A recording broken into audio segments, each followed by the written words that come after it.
Hi, this is Digital Fam, and welcome to OVRland, the YouTube channel that focuses on OVR.ai and its community. So subscribe to this channel if you're curious or interested about platform developments, the people that own property on OVR, otherwise known as hexagons or hexes, what they're doing with their property, and why you would even want to be on OVR. So before we start with the video, why don't you go ahead and give this video a thumbs up? Okay, let's get to it.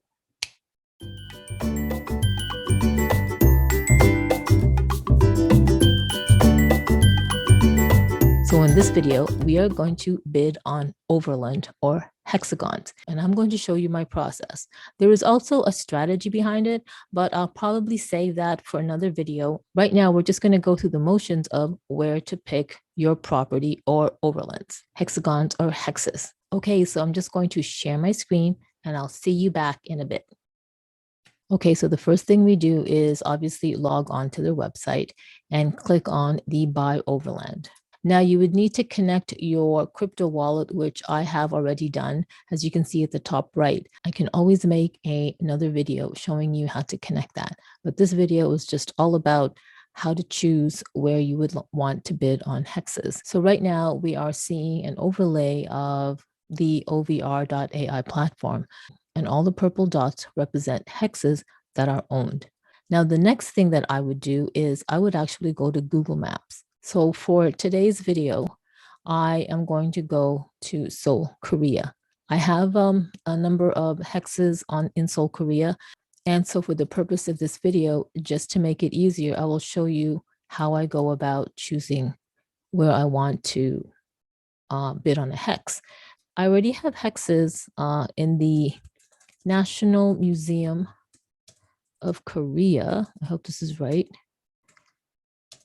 So basically what I'm doing is I am typing on the Google search either a location that I know is popular to tourists or something that I know I would want to bid on a hex with. So you do a search and okay, let's try to find where it is. There it is. So I know that I want to buy some hexes over this property. The reason why is because number one, it's their national museum, and for sure it's a definite tourist attraction. I also like the aspect that it's quite open.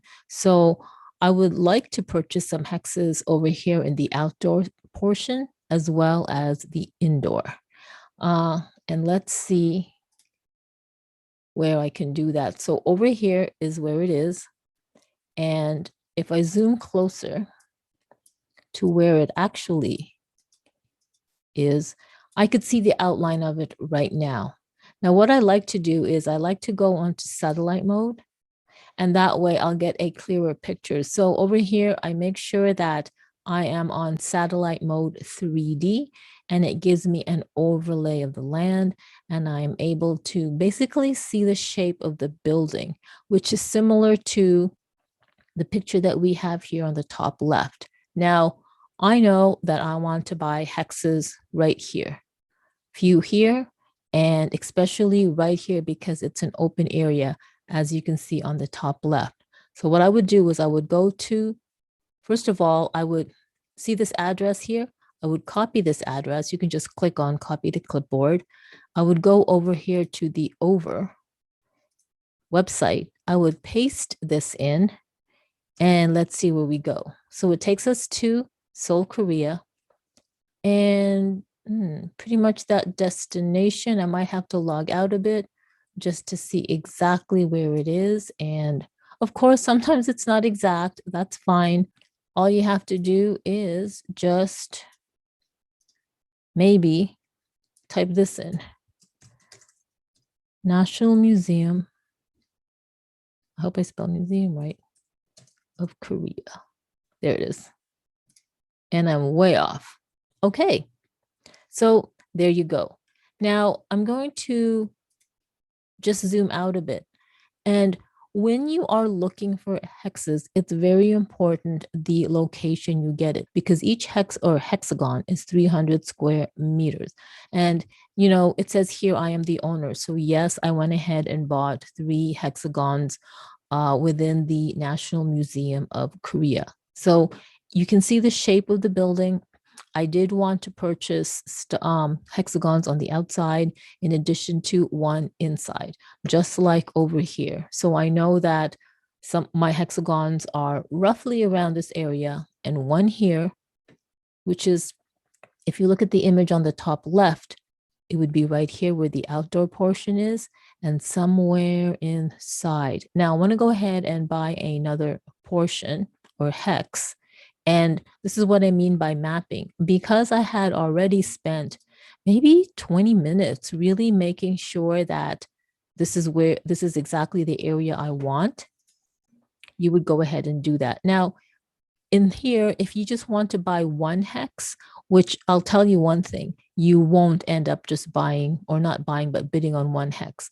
You would go ahead and actually be selecting multiple hexes to bid on. And that's what I do here on the lower left. I would click multiple land selections, and that way it enables me to, now you'd have to like zoom in closer until you see there, the hexes. Now, what multiple land selection does is it actually enables you to select multiple land selections or hexagons. And each time you just have to click again to deselect. So each time you select something, if you scroll down, it'll tell you what the price is for bidding. So for one hexagon right now, it's 9.26 overs, and the transfer expense, which is really gas, is 3.71, and that's kind of high. That's really high. I've seen it lower, which I've actually seen it 0.81. Now, some people, what they've noticed is when they want to go and bid on a hex, they would just, it's a trick perhaps, they would go and click. Okay, this is just weird. And sometimes they would just click to see on different hexagons to see if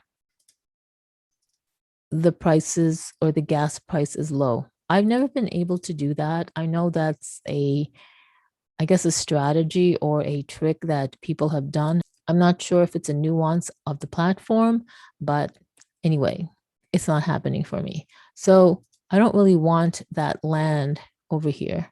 So I'm just going to make sure that I don't get it. And you have to make sure where you click, because you don't want to accidentally click on something as you're scrolling up and then it's part of your bid and you don't even want that area. So always where you click, make sure it corresponds here. Now, I'll tell you one thing, the prices have definitely gone up. So like I said, if your intention is to bid on a hex in a location that you really like, then make sure you double check on Google Maps and put it on 3D mode and get a really good idea of the layout of the building, the property, and try to map that out over here in the OVR.ai map. Let's go to another quick one. Let's go to Paris. Why not? Okay, let's go to Paris, France. Paris, France, the Eiffel Tower was recently auctioned off. Okay, there's Paris, France. Oh, look at that. So there's the Louvre. Let's see where the Louvre is. Okay, there you go. And I'm pretty sure it's taken for sure. Let's say you wanted to get property by the, well, okay. Let's say you want to get property near the Eiffel Tower, though I'm sure it's going to be really difficult to find because here. So what I would do, or what you would do, is you would look for a place here that would correspond to the map in OVR. Excuse me, so then you would type Paris, France, and you do this with any city or village or country. And there you go. So you just have to make sure that the location in the OVR.ai map would correspond to the Google Maps where you would want to bid.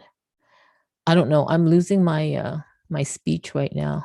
I wish I could kind of like do this because I know in Google you could also go to 2D view, and that way you can really get a good idea of the landmarks, because when it's in 3D view, it's like just a bunch of rectangles and squares and whatnot. Okay, well, I hope you liked this video. I'm going to stop sharing right now. Thank you for watching. Sorry, this was like maybe boring because, I was like pointing everywhere in the map, but you got the picture. So if you have any questions at all, go ahead and leave them in the comments below. And do consider subscribing to this channel if you are curious or interested about the OVR platform. So wherever you are in this world, have a great day and have a great evening. And I'll see you in the next video. Bye-bye.